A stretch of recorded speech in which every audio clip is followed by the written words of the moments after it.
wabarakatuh.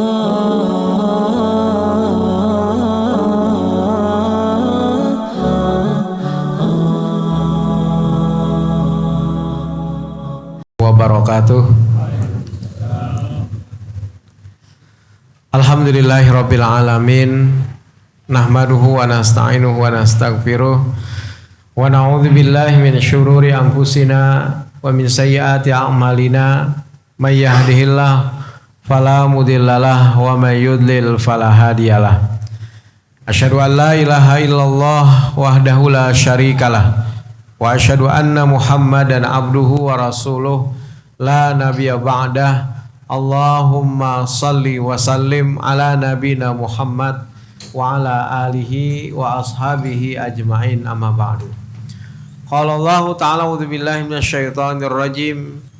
Ya ayyuhalladzina amanu taqullaha wa qulu qawlan sadida yuslih lakum a'malakum wa yaghfir lakum dzunubakum wa may yuti'illaha wa rasulahu faqad faza fawzan azima, amma ba'du. Bapak-bapak, ibu-ibu, hadirin wal hadirat, jamaah salat maghrib Musalla Najmul Qamar insyaallah akan berubah menjadi masjid. Amin ya rabbal alamin. Puji syukur marilah bersama-sama kita panjatkan kehadirat Allah Subhanahu wa taala atas limpahan segala nikmat dan karunia-Nya jualah. Sehingga pada kesempatan di malam hari ini kita sudah memasuki tanggal 15 Dzulqa'dah 1445 Hijriah. Dalam keadaan sehat walafiat, dalam keadaan yaitu adalah dilapangkan hati kita, dilapangkan jiwa kita, dan juga dimudahkan langkah kaki kita untuk menuju salah satu daripada rumah-rumah Allah untuk melaksanakan salat berjamaah. Mudah-mudahan dari apa yang kita jalankan senantiasa mendapatkan keridhaan dari Allah Subhanahu wa taala. Amin ya rabbal alamin. Karena sesungguhnya sebesar apapun amal yang dilakukan oleh seorang hamba, jika tidak mendapatkan ridha dari Allah, maka itu hanya seperti angin yang berlalu begitu saja. Tetapi sebaliknya, sekecil apapun amal yang dilakukan oleh seorang hamba, jikalau amal itu adalah amal yang mendapatkan ridha Allah, maka itulah yang bisa mengantarkannya untuk menuju surga. Mudah-mudahan kita berupaya semaksimal mungkin dalam menjalani sisa-sisa umur yang Allah titipkan buat kita. Tidak lain selain untuk mengejar kebaikan atau ketaatan-ketaatan kepadanya. Besar ataupun kecil amal tersebut, yang penting bagaimana ikhtiar kita untuk bisa melakukannya. Begitu juga besar atau kecil sumbangan yang kita berikan dalam rangka membangun rumah-rumah Allah, walaupun hanya sebesar jangkar atau juga sebesar sangkar burung, maka Allah pun akan membangunkan rumah untuknya di surga.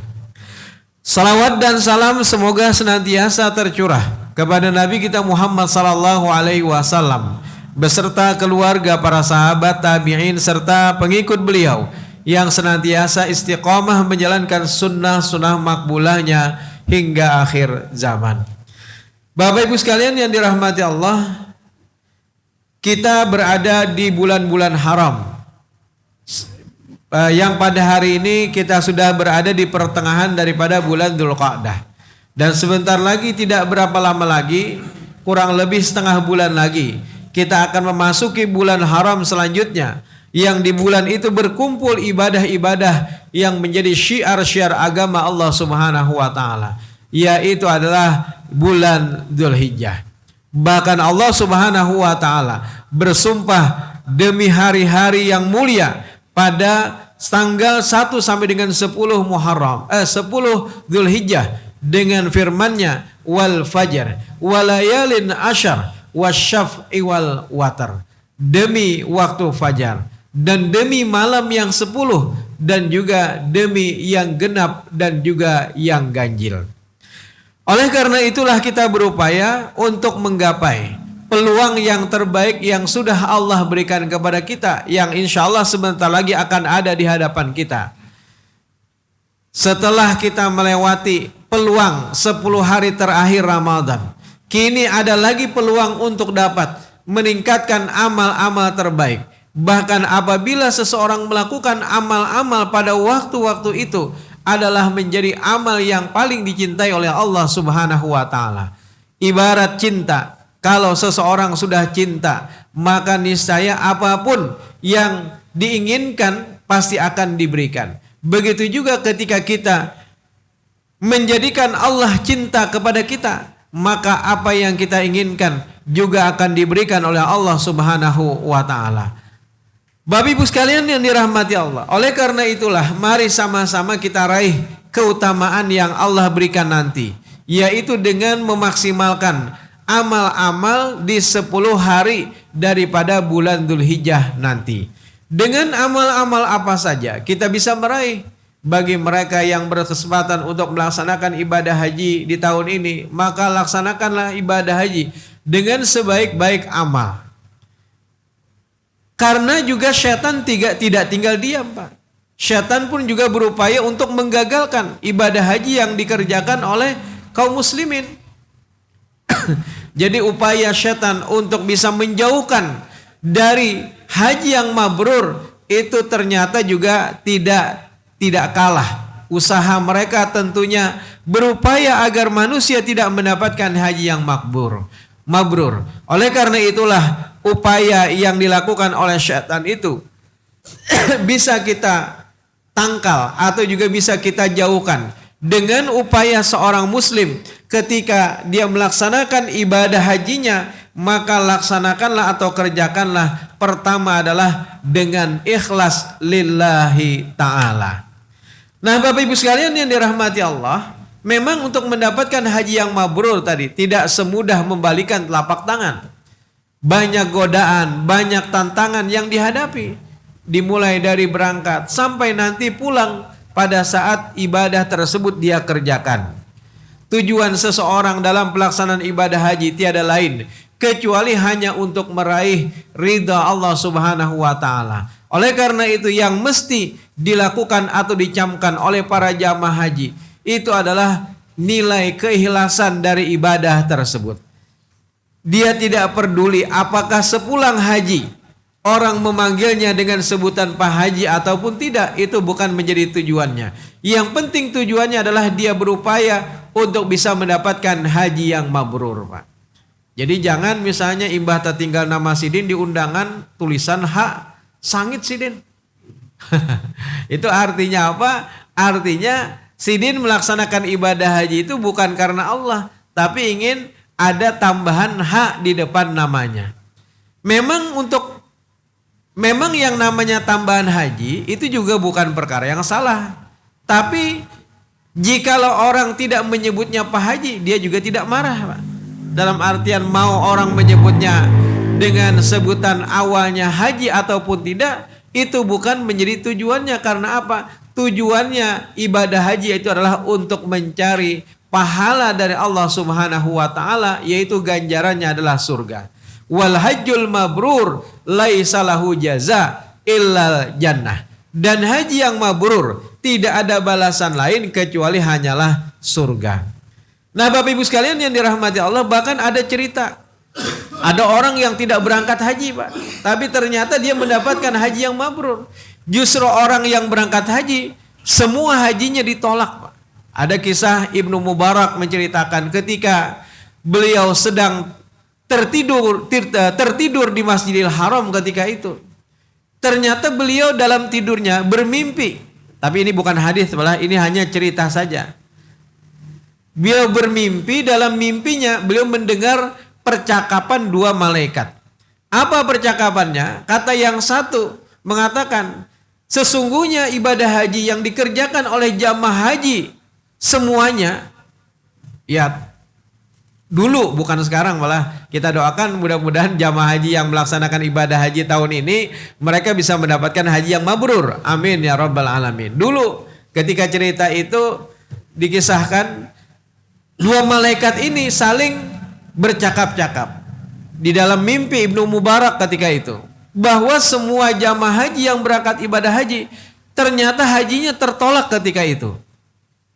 Tapi hanya ada satu, kata malaikat tadi, orang yang diterima hajinya. Siapa dia? Yaitu adalah muwafaq. Dan pada saat di dalam tidur tadi, dua malaikat tadi pun menyebutkan siapa yang dinamakan dengan muwafaq ini, di mana tempat tinggalnya. Pada saat Ibnu Mubarak itu terbangun, dia pun kaget. Kok semua para jamaah haji tidak ada yang diterima hajinya, hanya satu, yaitu adalah muwafaq.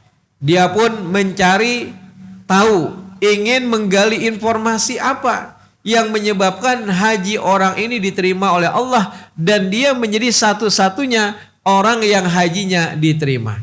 Akhirnya dia pun menelusuri kota demi kota untuk mencari yang namanya muwafaq, Pak. Sampailah dia di tempat yang disebutkan oleh dua malaikat tadi.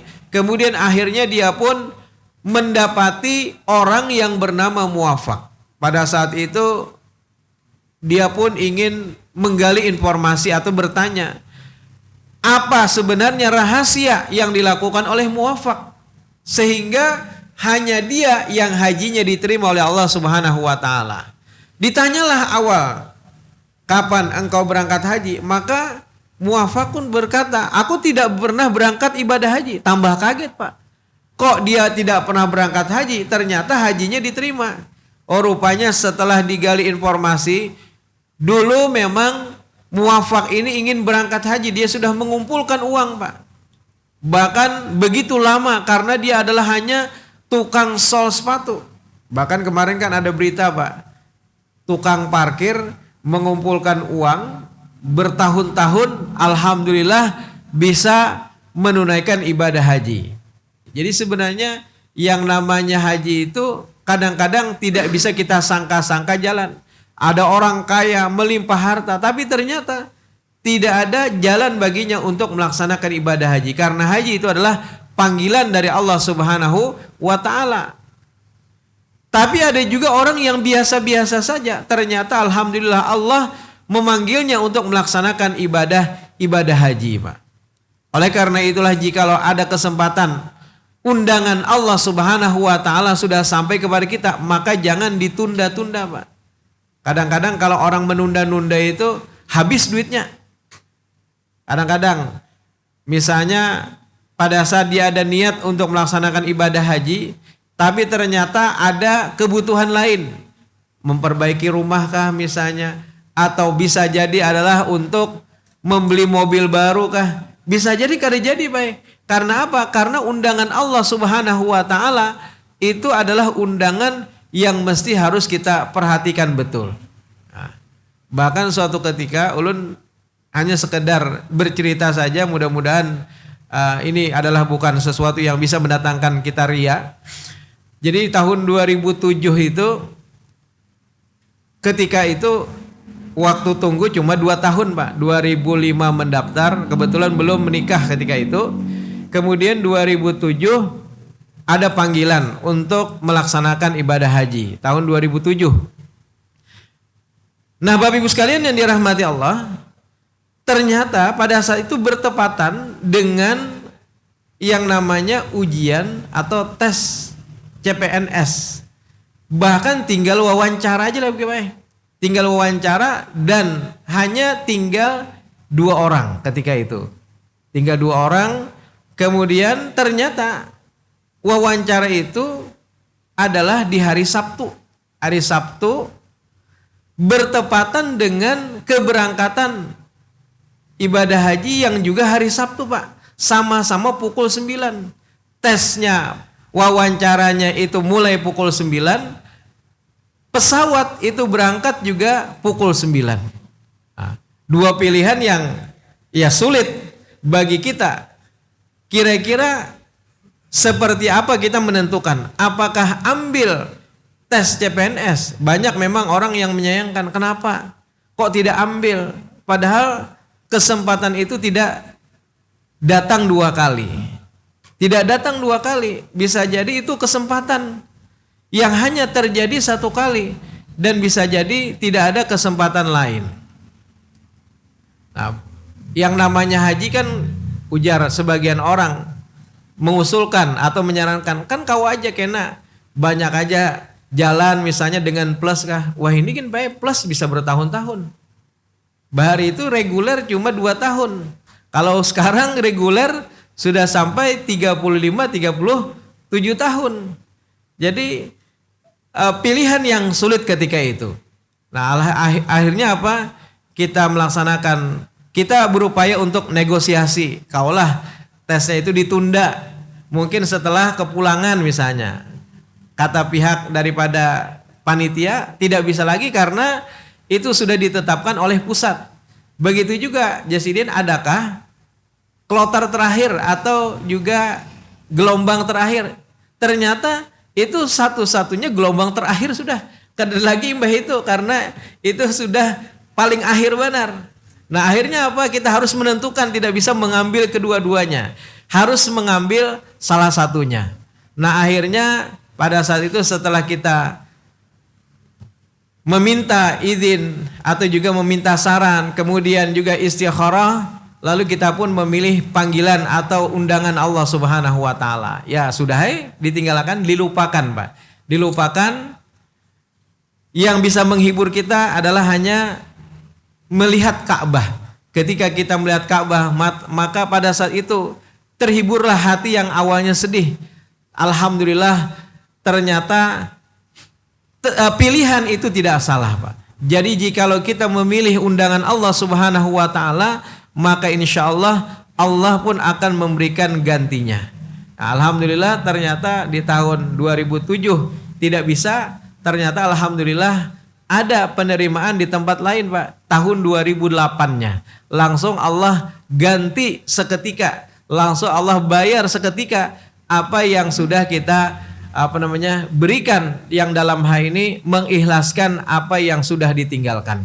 Nah Bapak Ibu sekalian yang dirahmati Allah, memang yang namanya ibadah haji adalah ibadah panggilan dari Allah Subhanahu wa taala.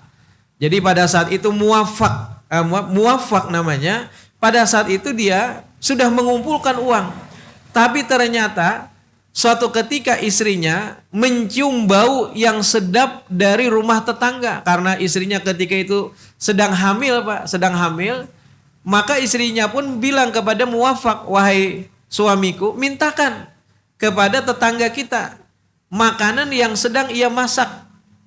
Yang namanya orang hamil atau ngidam, macam-macam Pak permintaan.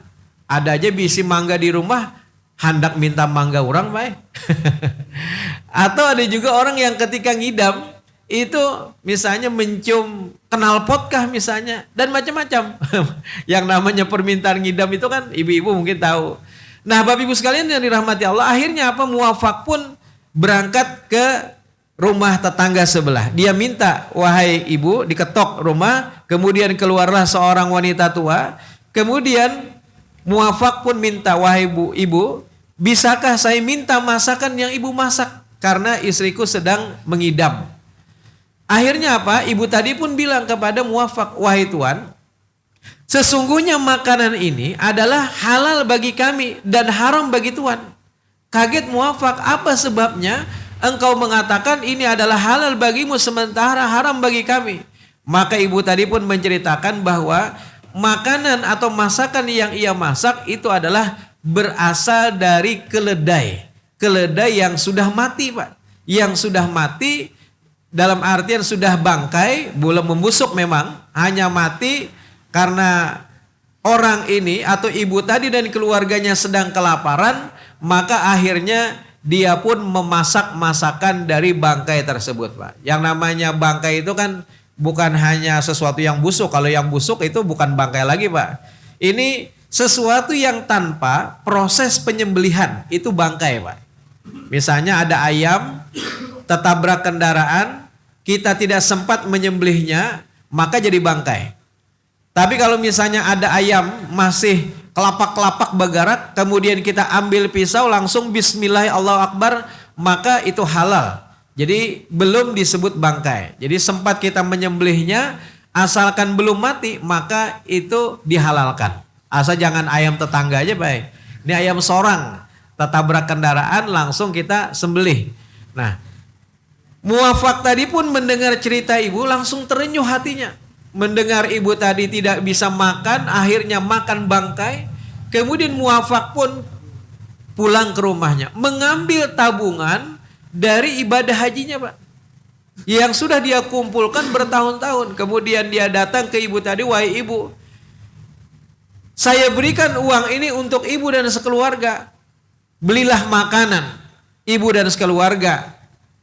Akhirnya apa? Akhirnya muafak pun tidak jadi berangkat untuk melaksanakan ibadah haji. Nah, mendengar cerita itu, maka Ibnu Mubarak pun dalam artian begitu bangga dengan apa yang dilakukan oleh muafak. Ternyata walaupun dia tidak sempat berangkat ibadah haji, Pak, ternyata alhamdulillah dia sudah mendapatkan ganjaran daripada ibadahnya. Nah, Bapak Ibu sekalian yang dirahmati Allah, jadi belum tentu bahasanya siapapun yang berangkat ibadah haji tentu berharap untuk bisa mendapatkan haji yang mabrur. Tetapi tentunya keikhlasan itulah yang paling diutamakan.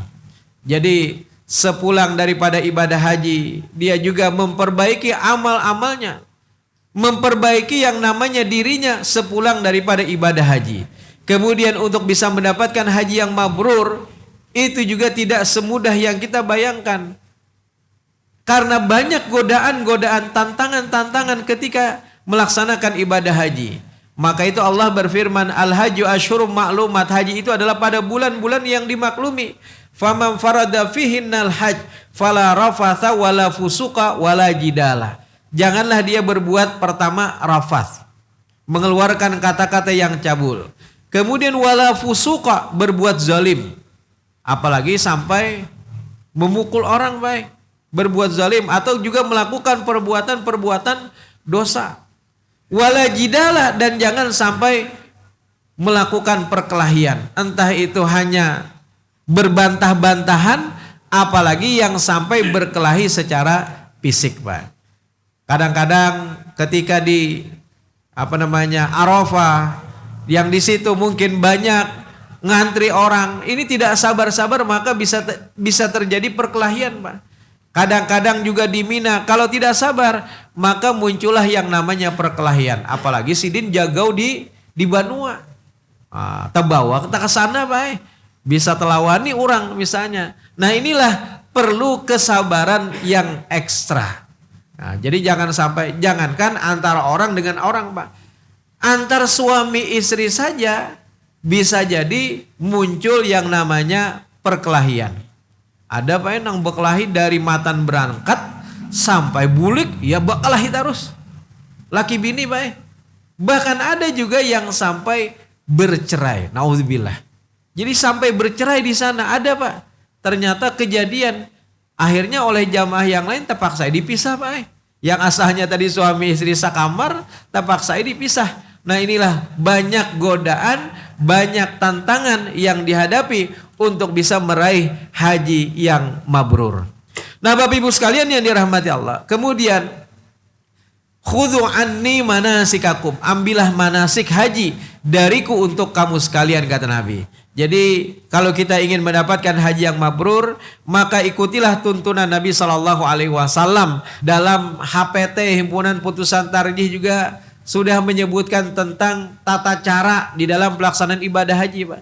Tinggal bagaimana kita mempedomani dengan apa yang sudah ada dalam contoh Nabi SAW. Apalagi jangan sampai macam-macam di sana, Pak.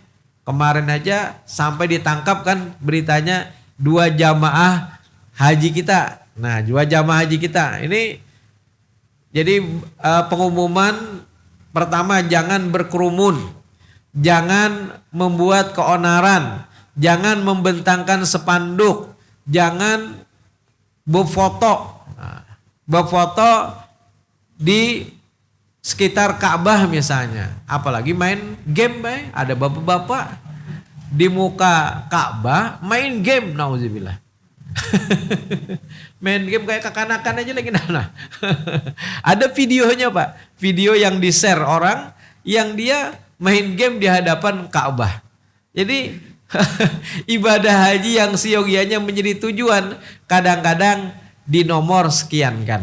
Nah, Bapak Ibu sekalian yang dirahmati Allah, jadi perlu yang namanya ekstra agar kita bisa melaksanakan ibadah haji sesuai dengan apa yang dituntunkan oleh Nabi Sallallahu Alaihi Wasallam.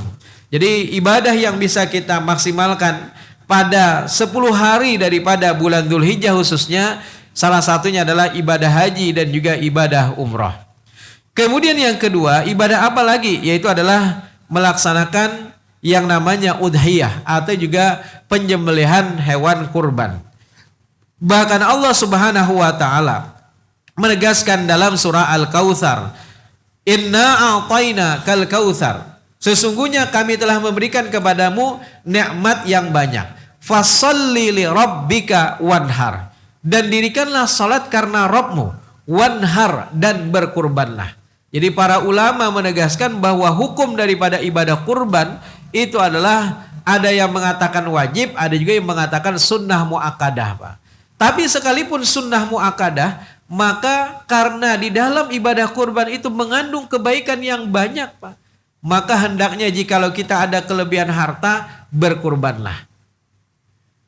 Wal budna ja'alnaha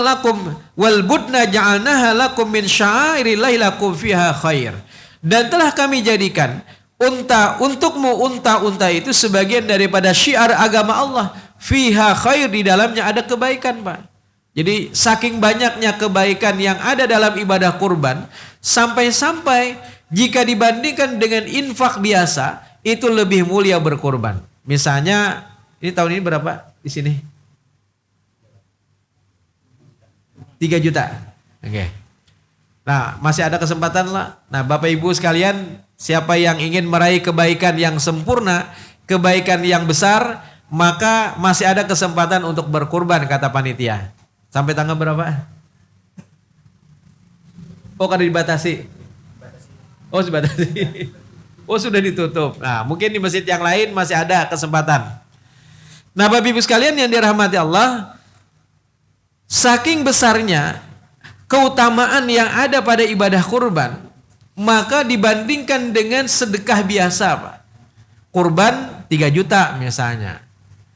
Kemudian dia bersedekah juga dengan nominal yang sama, maka lebih utama berkurban. Karena momennya ibadah tersebut ada, maka lebih utama baginya untuk meraih yang namanya ibadah kurban. Bahkan misalnya nominal yang dia berikan 3.500.000, kurban cuma 3 juta, maka lebih utama baginya untuk meraih yang namanya ibadah kurban. Sampai-sampai para ulama menegaskan, sekalipun dengan cara berhutang misalnya, supaya dia bisa melaksanakan ibadah tersebut, maka hukumnya dibolehkan baginya untuk berhutang terlebih dahulu. Asal memang dia mampu membayar di kemudian hari. Jangan hutang nekat. Dalam artian bingung kena apa nah kau dibayari. Jadi jangan memaksakan diri tentunya. Tapi kalau misalnya memang dia ada cadangan untuk dibayar ke depannya, misalnya ada orang yang belum cukup atau mungkin juga sama sekali belum ada uang berkurban. Tapi Jarsidin sebujurnya aku ada menghutangi orang itu bayar bulan Agustus. Sementara panitia kurban misalnya sudah membatasi tanggal 1 Juni itu sudah batas terakhir pembayaran misalnya. Maka dengan cara berkurban dan dia hutang terlebih dahulu misalnya untuk mendapatkan pahala itu, maka dipersilahkan baginya. Asal tadi tidak memberatkan baginya.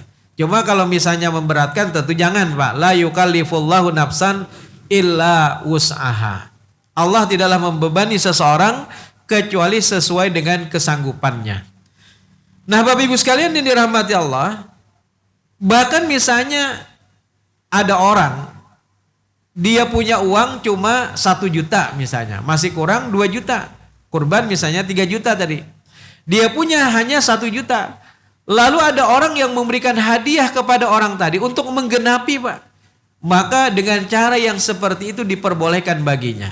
Jadi orang yang memberikan ini, memberikan kepada saudaranya tadi, nah aku bariakan ikam 2 juta, nah silakan ikam berkorban.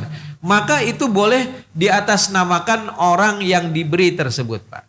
Sebagaimana juga bagi mereka yang berkorban tahun ini, kalau bisa pahala dari ibadah kurban itu diniatkan. Jangan hanya untuk dirinya sendiri, tetapi juga untuk satu keluarga, Pak.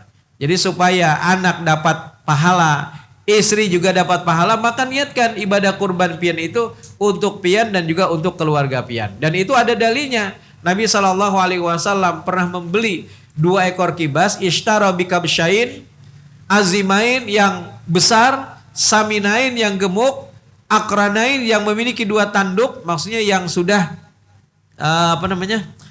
kalau kambing itu sekitar 1 tahun. Nah, 1 tahun sudah umurnya. Lebih daripada itu tentu lebih boleh lagi.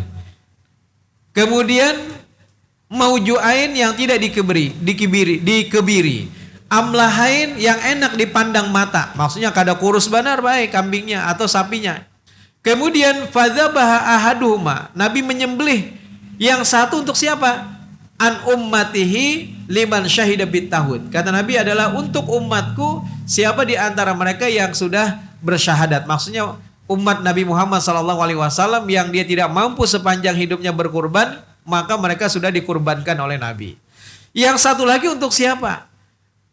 An Muhammadin wa an ali Muhammadin. Kata Nabi, ini adalah untukku dan juga untuk keluargaku. Jadi niatkan saja Pak, supaya satu keluarga pian dapat pahala, maka niatkan kurban pian itu adalah untuk pian dan juga untuk keluarga.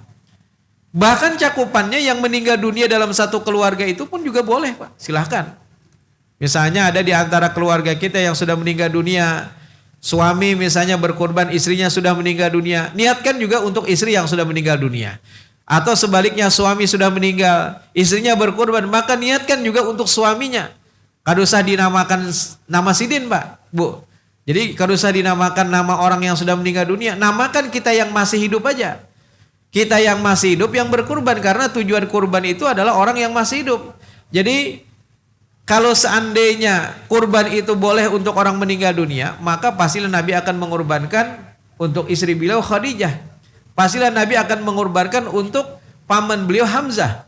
Pastilah beliau akan mengorbankan untuk saudara-saudara beliau yang lain atas nama. Tapi ternyata Nabi cukup an Muhammadin wa an ali Muhammadin.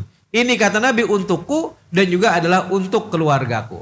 Jadi jangan semuaan baik almarhum semuaan. Almarhum si Fulan bin Fulan, almarhum si Fulan bin Fulan. Kecuali kalau Sidin pernah bernadar Pak.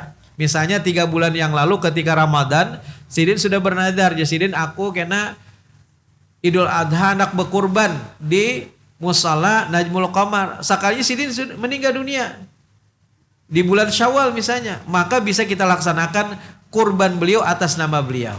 Tapi kalau beliau sudah meninggal lama, maka cukup bagi kita yang hidup. Tapi insya Allah beliau pun akan mendapatkan pahalanya. Nah, Bapak Ibu sekalian yang dirahmati Allah. Kemudian selanjutnya adalah, jadi saking pentingnya atau mulianya ibadah kurban, maka hendaknya kita melaksanakan ibadah ini. Kemudian adakah yang namanya badal di dalam haji Pak? Nah, dalam haji adakah memang badal? Memang badal itu ada Pak. Sebagaimana yang disebutkan dalam sebuah hadis. Jadi ketika itu ada seorang wanita. Kata wanita tadi, wahai Rasul, ayahku adalah orang yang sudah syekhan kabiran. Seorang sudah manula, lansia. La yathbutu ala rahilah. Dia tidak mampu untuk duduk lama di atas kendaraan. Dia tidak sanggup untuk menuju Mekah duduk lama di atas kendaraan. Apakah aku boleh menghajikannya, kata wanita tersebut. Maka Nabi SAW pun berkata bahwasanya naam, kata Nabi. Ya, kata Nabi, hajikanlah untuknya. Nah, itu hadis yang pertama. Hadis yang kedua ada lagi Pak yang menyebutkan pada saat itu ada seorang wanita yang dia pada saat itu bertanya kepada Rasul, wahai Rasul, ibuku pernah bernadar untuk melaksanakan ibadah haji, tetapi dia keburu meninggal dunia. Apakah aku boleh menghajikannya? Maka Nabi pun menjawab, iya, hajikanlah untuknya. Itu hadis yang kedua. Ada lagi juga hadis yang ketiga. Ada seorang yang pada saat itu mengatakan, labbaika Allah ala syabrumah. Aku penuhi panggilanmu untuk syabrumah. Nabi bertanya, man syabrumah? Siapa itu syabrumah? Maka orang tadi pun berkata, akhun pertama adalah puasa. Nah, misalnya ada ayah atau ibu yang meninggal dunia, yang dia masih terhutang puasa Ramadan misalnya. Maka siapa yang menggantikannya itu adalah ahli warisnya. Infak sedekah itu juga bisa Pak. Diniatkan untuk orang tua, insya Allah pahalanya sampai. Misalnya kita sedekahkan atau infakkan uang kita untuk pembangunan masjid ini misalnya. Kemudian kita niatkan untuk orang tua kita, maka insya Allah pahala itu akan sampai Pak. Jadi ada beberapa amalan yang pernah dicontohkan Nabi.